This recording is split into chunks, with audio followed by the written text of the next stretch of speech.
Hello students, myself Priyanka from the Brain Excellence Academy, and we are going to start the classes for the 11th and 12th for accountancy and business studies. And our today's topic is cost of goods consumed of the NPO. हम बात करें cost of goods consumed की, तो सबसे पहले बात करते हैं कि हर एक एनपीओ में कॉस्ट ऑफ गुड्स कंज्यूम्ड निकालना क्यों जरूरी होता है।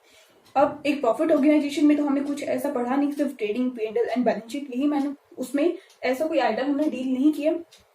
तो यहाँ पर कॉस्ट ऑफ गुड्स कंज्यूम्ड क्यों निकालना है।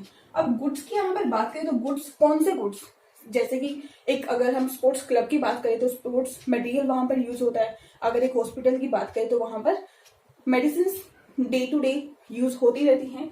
तो उसको डील करने के लिए कितनी मेडिसिन यूज हुई, कितना स्पोर्ट्स मटेरियल यूज हुआ, तो उसको कैलकुलेट कैसे करेंगे। तो उसके लिए ओपनिंग स्टॉक मीन्स कितना, जब हमने starting of the year, beginning of the year कितना स्टॉक अवेलेबल था। देन एट द परचेजेस, इस साल हमने उन आइटम्स की कितनी परचेजेस की। स्पेसिफिकली अगर हम बात करते हैं, अगर स्टेशनरी की बात करें तो परचेजेस ऑफ द स्टेशनरी, कोई और परचेज इंक्लूड नहीं करनी है यहाँ पे। Less closing stock, closing stock को लेस क्यों करेंगे, मीन्स इतना स्टॉक अभी भी अवेलेबल है। जब स्टॉक इतना अवेलेबल है मीन्स ये अभी भी अनकंज्यूम्ड है, इसलिए हमने इसको माइनस कर दिया। सो जो वैल्यू आएगी that will be the stock consumed. Now अब स्टूडेंट्स इसी का मोस्ट ऑफ द टीचर्स ये डिस्कस नहीं करते कि एक और फॉर्मेट बनाते हैं हम। जैसे यहाँ पर परचेजेस गिवन है, लेकिन कई बार होता है कि क्रेडिटर्स गिवन होते हैं क्वेश्चन में, परचेजेस भी गिवन होते हैं। We will take only one purchases, या तो परचेजेस लेंगे या फिर creditors at the end of the year, creditors at the beginning of the year. देखो इसमें creditors at the end of the year हम ऐड करें ओपनिंग स्टॉक में। At the end of the year means उन creditors से हमने purchase किया है ड्यूरिंग द ईयर, तो इसलिए add. Now less creditors at the beginning of the year means ये जो क्रेडिटर्स है ये लास्ट ईयर की परचेज की क्रेडिटर्स है, इस साल की क्रेडिटर्स नहीं है, तो इसलिए subtract. Now less closing stock. Students ध्यान रखना है, इनकेस परचेजेस गिवन होती हैं तो हम क्रेडिटर्स एट द एंड और क्रेडिटर्स एट द बिगिनिंग नहीं कंसिडर करेंगे क्वेश्चन में। Okay, we will understand it more clearly with an example. Creditors at the beginning नहीं कंसिडर करेंगे क्वेश्चन में। Okay, we will understand it more clearly with an example. So let's take an example. So students, now take the example. Stock of the stationery is given 1 on the 1st for 2019. Means opening stock given है stationery का, closing stock given है creditors, beginning of the year, end of the year given है, opening creditors, closing creditors. Now amount paid for the stationery rupees 20,000. Amount paid for stationery, ये amount कहाँ पर मिलती है हमें, मोस्टली रिसिप्ट में given होती है आपको। रिसिप्ट एंड पेमेंट अकाउंट में पेमेंट साइड मींस हमने अमाउंट पे की है स्टेशनरी के लिए, वहां पर आपको शो होता है टू स्टेशनरी। तो ध्यान रखना है स्टूडेंट्स, अगर कहीं पर भी, क्योंकि जो फुल फ्लैश क्वेश्चंस आते हैं वहां पर सिर्फ आइटम्स गिवन होते हैं लाइक टू स्टेशनरी। अब आपको देखना है कि उसका स्टॉक हमें फाइंड आउट करना है, क्या इन्फॉर्मेशन गिवन है। सो टू स्टेशनरी, यहाँ पर आपको इन्फॉर्मेशन गिवन होगी 20,000। नाउ अब कैसे निकालेंगे amount paid for the stationery? Solution.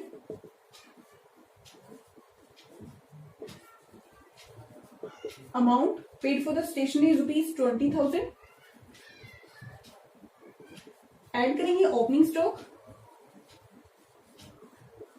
Opening stock कितना गिवन है, stock of the stationery first for 19, 1 अप्रैल 19 को है 8,000। नाउ क्लोजिंग स्टॉक को क्या करते हैं, minus closing stock,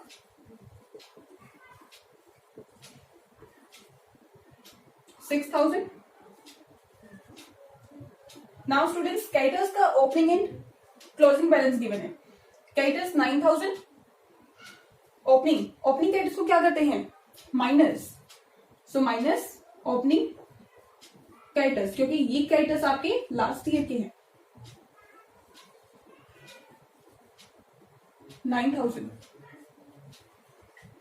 closing creditors को ऐड कर लेंगे इस साल की परचेजेस के लिए, this one is 11,000. Now amount क्या आएगी यहाँ पे, ये आपका हो गया stationery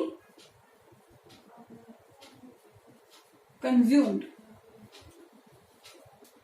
11 to 19, 6 minus 6, it will be 13.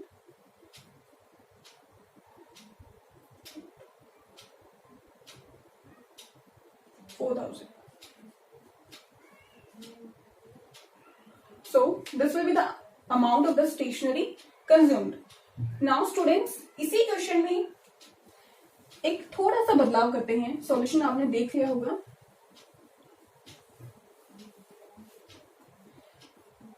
Amount paid for the stationery 20,000 given है, 37,000. This is the stationery consumed. अब स्टूडेंट्स ये कंफ्यूज मत होना कि यहाँ पर जो आंसर आया है, जो लास्ट क्वेश्चन में आंसर था वो डिफरेंट है, क्योंकि क्वेश्चन ही यहाँ पर हमने डिफरेंट बना दिया है. पहले वाले क्वेश्चन में स्टेशनरी परचेज गिवन नहीं थी, so we have taken the balance of the opening creditors and closing creditors. Now the stationery purchase is given. Stationery purchase given है, तो opening creditors and closing creditors को count नहीं करेंगे, यहाँ पर deal नहीं करेंगे उससे, सिर्फ परचेजेस को ऐड करना है, क्लोजिंग स्टॉक को माइनस करना है. That's all. Okay, now so students, let's discuss the next topic of the cost of goods consumed. इसमें एक आपका डिफरेंट केस आता है थोड़ा सा क्रेडिटर्स को लेके, इन केस इंफॉर्मेशन गिवन है. Stock of the stationery given है, opening stock, closing stock, creditors, opening creditors, closing creditors given है. During the year 1920, payment made to creditors amounted to ₹56,800. Students यहाँ पर थोड़ा ध्यान देना, क्रेडिटर्स को पेमेंट की है, मतलब एक एडिशनल इंफॉर्मेशन गिवन है क्रेडिटर्स को लेकर. जब भी ओपनिंग एंड क्लोजिंग से हटकर कोई भी इंफॉर्मेशन गिवन हो, then we will prepare the creditors account.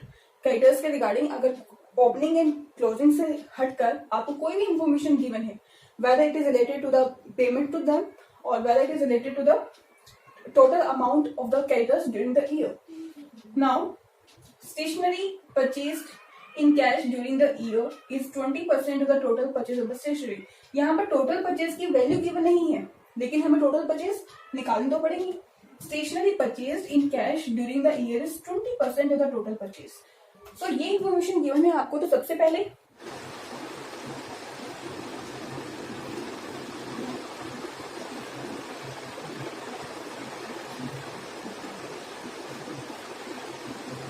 creditors account will be prepared. Now take the opening and closing balance.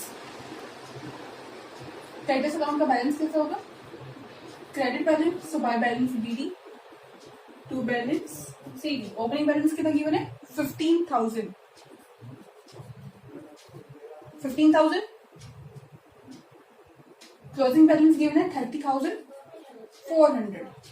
Now payment made to creditors amounted to ₹56,800. इतनी payment creditors को की है, तो हमारी एंट्री क्या होगी? Creditors account debit to bank account. 56,800. Now अब इस साइड का टोटल कर लेंगे. ये आपका बैलेंस आ गया 87,200. Now find out the balancing figure of this side also. अब बैलेंसिंग फिगर 87,200 माइनस 15,000. यहां पर क्या लिखे? क्रेडिटर्स कब क्रिएट होते हैं? जब हम उनसे कुछ परचेज करते हैं. सो by purchase account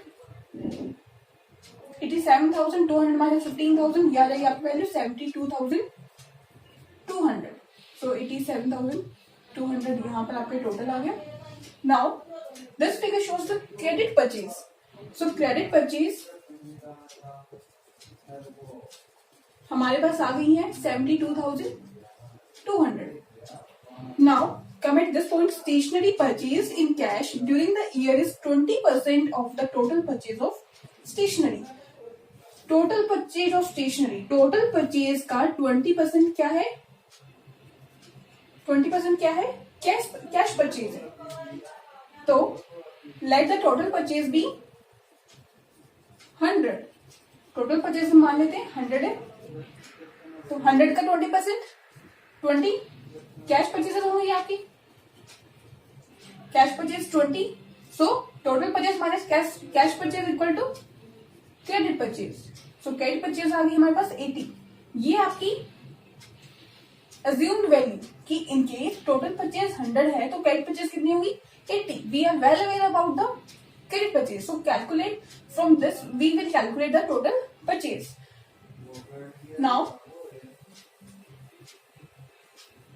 total purchase value will be equal to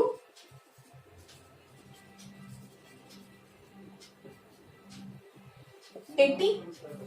In the denominator we take the value which we are aware about. We know the value of the 80. This one is equal to the 72,200. Credit purchase की value कितनी है 80। Exact value क्या है 72,200। हमें निकालना क्या है ये वैल्यू 100 निकालना है। So, इसको सॉल्व करते हैं।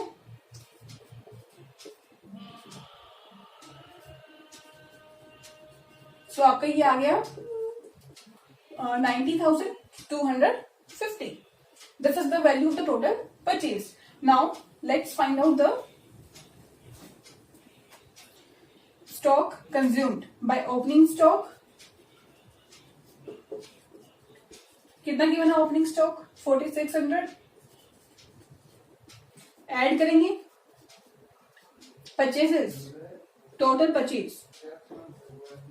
स्टूडेंट्स आपको ध्यान रखना है जहां पर कैश परचेज अलग से गिवन हो क्रेडिटर्स गिवन हो तो हम वहां पर दोनों आइटम को डील करेंगे। लेकिन अगर सिर्फ आपको टोटल परचेजेस गिवन है और क्रेडिटर्स गिवन है then we will take the total purchase. Now purchase हमारे पास टोटल है 90,250 less closing stock. Closing stock की वैल्यू कितनी है 11,800। सो कितनी वैल्यू आ गई यहाँ पे ये आप कैलकुलेशन कर सकते हैं। 94,850 माइनस 11,800 इट विल बी 83,050।